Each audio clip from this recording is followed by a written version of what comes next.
नमस्कार दोस्तों, आपका अपने चैनल मनोज गुप्ता एकेडमी में आपका स्वागत है। दोस्तों आज हम लोग कक्षा 9वीं के गणित भाग 2 में प्रश्न संग्रह 8.2 का जो बाकी सवाल है वो करने वाले हैं। दोस्तों अभी तक आप लोगों ने इस चैनल को सब्सक्राइब नहीं किया तो प्लीज सब्सक्राइब चैनल, लाइक कीजिए और अपने फ्रेंड्स के साथ शेयर कीजिए।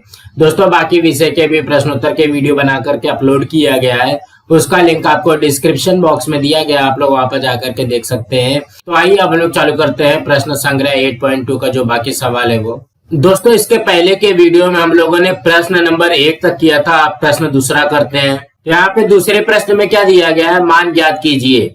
उसमें पहला प्रश्न है 5 sin 30 प्लस 3 tan 45।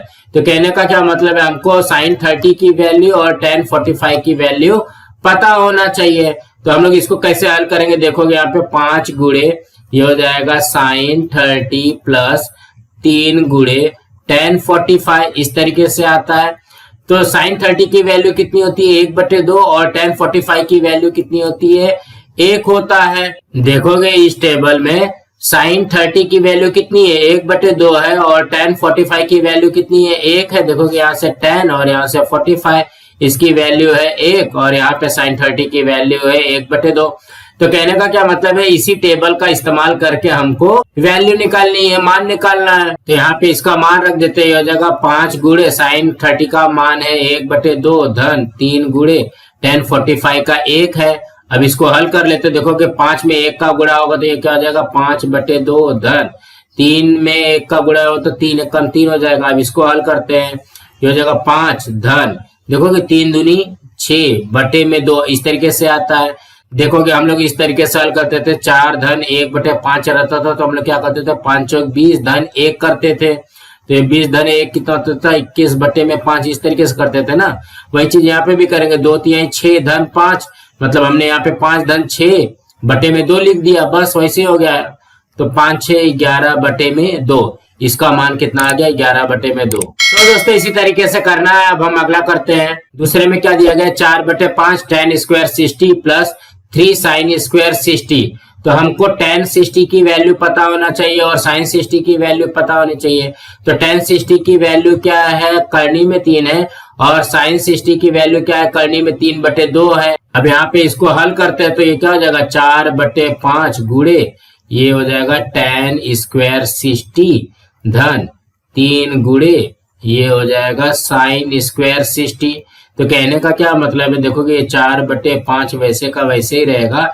यहाँ पे tan 60 की वैल्यू कितनी है, करनी में 3 है तो ये हो जाएगा करनी में 3 का वर्ग धन 3 गुणे sin 60 की वैल्यू कितनी है, करनी में 3/2, इसका वर्ग हो जाएगा। यहाँ पे देखोगे ये वर्ग लिखा है ना, तो ये इसका वर्ग हो जाएगा और tan 60 का ये यहाँ पे वर्ग हो जाएगा। अब हम लोग यहाँ पे इसको हल करते हैं, 4/5 गुणे करनी में 3 का वर्ग कितना होता है 3 धन ये वाला 3 गुणे, अब यहाँ पे देखोगे करनी में 3 का वर्ग ये कितना हो जाएगा 3/2 का वर्ग कितना हो जाएगा 4। अब यहाँ पे इसको हल करते हैं तो ये हो जाएगा 4 3 12/5 धन 3 3 9/4। अब हम लोग को ये वाला हल करना है। तो यहाँ पे ध्यान से देखोगे दोनों का हर समान नहीं है, इसको हर समान करके उसके बाद में इसको जोड़ेंगे। या तो ऐसा कर लो कि 12 चौक 48 धन 5 9 45 बटे में ये वाला 5 चौक 20। तो कहने का क्या मतलब है, ये हर का गुणा यहाँ पे कर देंगे, बाकी ये तिरिया गुणा करके प्लस कर देंगे। तो ये कितना हो जाएगा 48 और 45, ये हो जाएगा 93/20। इसका उत्तर आ जाएगा 93/20, ये आएगा इसका उत्तर। अब हम अगला प्रश्न करते हैं। तीसरे में क्या दिया गया 2 sin 30 plus cos 0 plus 3 sin 90।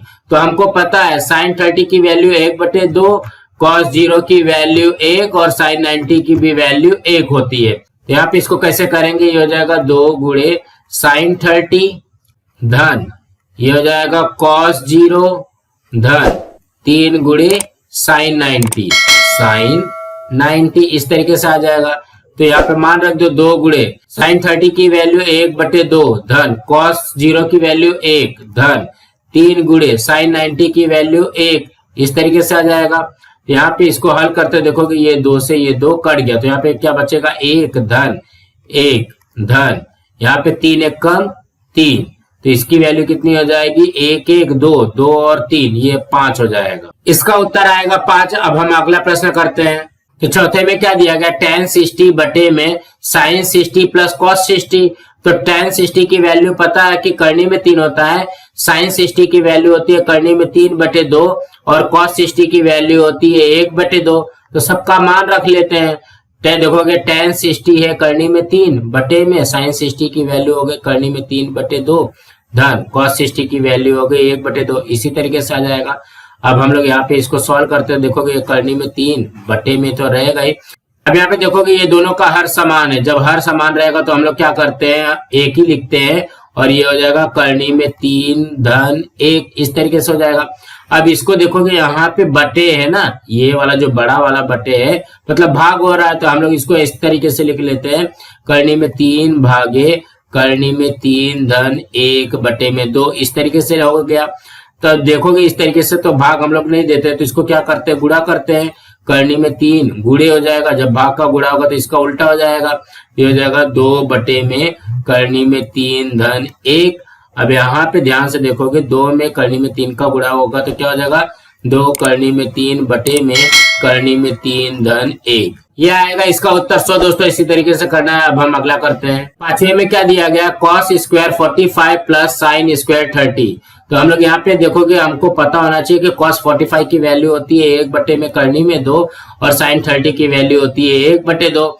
तो हम लोग यहाँ पे मान रखते हैं cos 45 का कितना है, 1 बटे में करनी में 2 का ये वर्ग हो जाएगा। देखोगे यहाँ पे स्क्वायर दिया है तो वर्ग हो जाएगा धन sin 30 का कितना है 1/2, इसका भी वर्ग हो जाएगा, इस तरीके से आ जाएगा।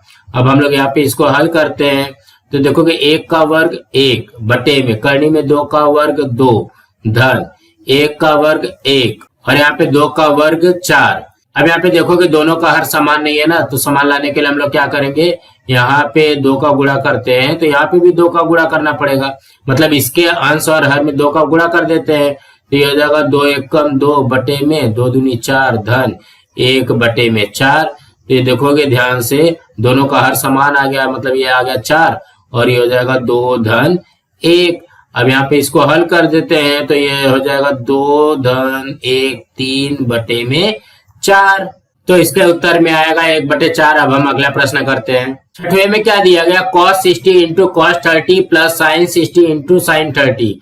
तो हम लोगों को पता होना चाहिए कि cos 60 की वैल्यू कितनी होती है 1/2 गुणे cos 30 की वैल्यू होती है करनी में 3/2 धन sin 60 की वैल्यू होती है करनी में 3/2 गुणे sin 30 की वैल्यू होती है 1/2, इस तरीके से आता है।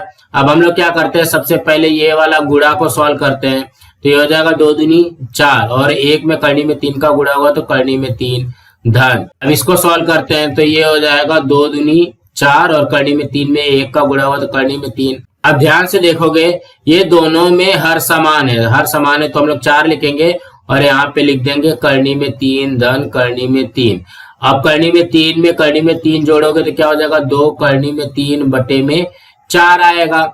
अब यहाँ पे इसको हल कर लेते हैं, देखोगे 2 दूनी 4 ये कट जाएगा तो इसका उत्तर कितना हो जाएगा करनी में 3/2, ये आएगा इसका उत्तर। अब हम अगला प्रश्न करते हैं। तीसरे में क्या दिया गया, यदि साइन थीटा बराबर 4/5 तो कॉस थीटा का मान ज्ञात कीजिए। हम लोगों ने पहले प्रश्न में किया sine square theta plus cos square theta बराबर 1, उसमें रख दोगे तो आप लोगों के वैल्यू आ जाएगी। तो यहाँ पे लिखेंगे sine square theta plus cos square theta बराबर 1।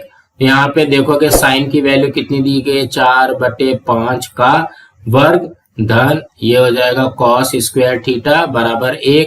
अब यहाँ पे मान निकाल लेते हैं, 4 का वर्ग 16 बटे में 5 का वर्ग 25 धन ये हो जाएगा कॉस स्क्वायर थीटा बराबर 1। अब यहाँ पे देखोगे धन 16/25 है ना, तो इस साइड जाएगा तो क्या हो जाएगा माइनस 16/25 हो जाएगा। तो ये लिखोगे कॉस स्क्वायर थीटा बराबर 1 माइनस 16/25। तो यहाँ पे क्या आ जाएगा, ये हो जाएगा कॉस स्क्वायर थीटा बराबर 25 से कम 25 माइनस 16 बटे में 25, इस तरीके से आता है। तो ये हो जाएगा कॉस स्क्वायर थीटा बराबर 25 में से 16 गया 9 बटे में 25। अब क्या करना है, वर्गमूल निकालना है। तो यहाँ पे वर्गमूल निकालते हैं किसका, कॉस स्क्वायर थीटा का, और यहाँ पे वर्गमूल निकालेंगे 9 बटे 25 का, यहाँ पे देखोगे ये वर्गमूल से ये वर्ग कट गया तो यहाँ पे क्या बचेगा, ये हो जाएगा cos थीटा बराबर 9 का वर्गमूल 3 और 25 का वर्गमूल 5। आ गया हमारा cos थीटा की वैल्यू। अब हम लोग अगला करते हैं। चौथे में क्या दिया गया है, यदि cos थीटा 15/17 तो sin थीटा का मान ज्ञात कीजिए। इसमें भी देखोगे cos दिया गया है, sin निकालना है तो वही फॉर्मूला लगाते हैं, sin स्क्वायर थीटा धन cos स्क्वायर थीटा बराबर 1, यही आता है। यहाँ पे देखो कि साइन की वैल्यू निकालनी है तो ये हो जाएगा sine square theta plus cos की वैल्यू दी गई है 15/17 का वर्ग हो जाएगा, क्यों, क्योंकि यहाँ पे वर्ग है बराबर 1, तो ये हो जाएगा साइन स्क्वायर थीटा धन 15 का वर्ग 225/17 का वर्ग 289 बराबर 1, तो ये हो जाएगा साइन स्क्वायर थीटा। अब देखोगे ये धन 225/289 है ना, इस साइड जाएगा तो क्या हो जाएगा, माइनस हो जाएगा, बराबर 1 माइनस 225/289, इस तरीके से बन जाएगा। यहाँ पे क्या हो जाएगा, साइन स्क्वायर थीटा बराबर 289 में 1 का गुणा हुआ तो 289 माइनस 225/289 हो जाएगा, ऐसे ही बनेगा। देखोगे इसका गुणा यहाँ पे माइनस 225 कर देंगे। अब यहाँ पे इसकी वैल्यू निकाल लेते हैं तो ये हो जाएगा साइन स्क्वायर थीटा बराबर 289 में से 225 जाएगा तो कितना आता है, 64/289, इस तरीके से हो जाएगा। अब यहाँ पे इसका वर्गमूल निकाल लेते हैं तो ये हो जाएगा साइन स्क्वायर थीटा बराबर वर्गमूल इसका भी निकलेगा तो 64/289, ये आ गया। अब यहाँ पे ध्यान से देखोगे वर्गमूल से वर्ग कट जाएगा तो यहाँ पे क्या बचेगा, ये हो जाएगा साइन थीटा बराबर 64 का वर्गमूल 8/289 का वर्गमूल 17। इसके उत्तर में आएगा साइन थीटा बराबर 8/17। सो दोस्तों इसी तरीके से करना था। दोस्तों आज हमारा यहाँ पे प्रश्न संग्रह 8.2 कंप्लीट हुआ। दोस्तों आप लोगों को ये वीडियो कैसा लगा आप लोग कमेंट बॉक्स में जरूर लिख करके बताइए, और इस वीडियो को ज्यादा से ज्यादा लाइक कीजिए, अपने फ्रेंड्स के साथ शेयर कीजिए ताकि उनको भी प्रश्न संग्रह 8.2 मिल सके, और इस चैनल को सब्सक्राइब कीजिए। नमस्कार दोस्तों।